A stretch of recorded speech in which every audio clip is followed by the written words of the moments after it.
Hi all. So this is our Backbend section, the online portion.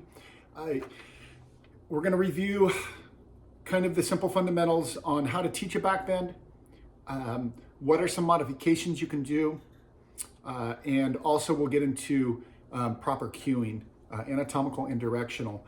But for now, I'm just going to go over the basic fundamentals on backbend. So there is three types of backbends. There's a traction backbend, a contraction backbend, and a leveraged backbend. Okay.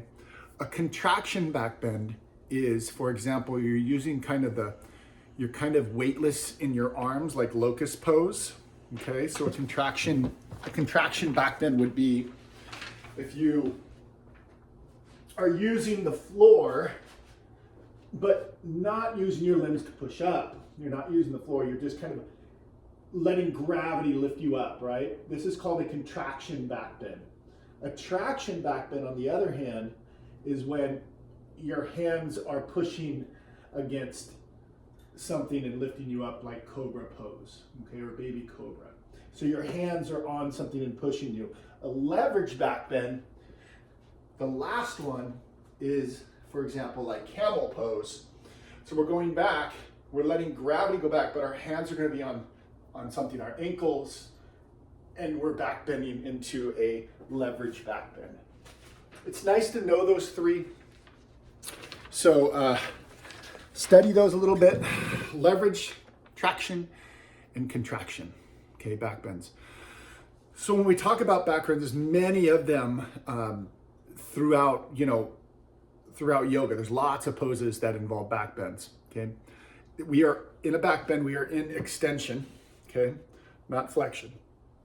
So when we do these extensions, these big backbends, I'm talking about big ones like camel, bow pose, dancer's a backbend too, wheel pose. Where can you put them in your sequence? That's the big question. So I want you to think about that. We'll talk about it in class next week. But with my experience, big backbends, let's go light backbends first, like cactus arms and baby cobra. Those are great to warm up the spine, throwing in like a warm-up, okay, a mid warm-up. So for example, if you're in child's pose and you come to cat and cows, you can lower down to your belly and you can create a little baby cobra for 10-second hold and then down dog. So you're warming up the back through a little extension backbend. Okay, now the bigger backbends like wheel pose could be a peak pose. Camel pose could be a peak pose, or even bow pose.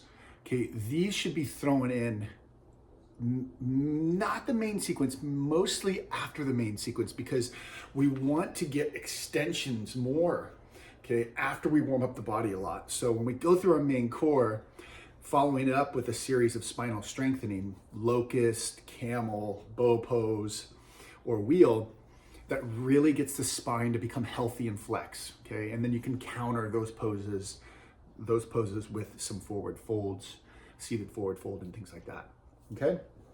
So anatomical cueing with backbends. Okay, we have to establish a foundation, awareness of the spine and the heart center, squeezing the glutes. That's a good cue because squeezing the glutes, imagine almost like a block between your legs when you're in camel or a backbend. So you're firing those inner thighs in and up, okay? Soften upper fibers of the glutes. So the glutes, we don't want to squeeze them too much. It's not like a full contraction squeeze. Utilize a block, cueing internal rotation, okay? So when we are in a backbend, okay, this is important.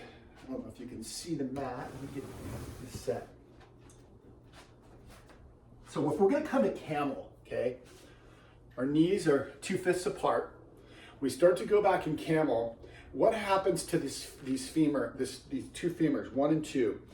They're going to externally rotate on its own. Okay, external rotation, internals coming into the body. Okay, so a good cue is to pull thighs, squeeze thighs together while they're in the backbend, because it's going to now allow them to go out with ease and more secure and more activation through the core and the hip flexors and more of a stretch. So cueing, squeezing glutes into the midline, okay? Imagine both of your femurs are coming into the midline, your femur bone, or both of your thighs are coming in. Your inner thighs, pull them in and up. That's another good cue. So that one's kind of an important one when you get into the back bends, especially camel pose and bow pose. So remember that one. Posterior tilt, okay, I won't talk about that too much.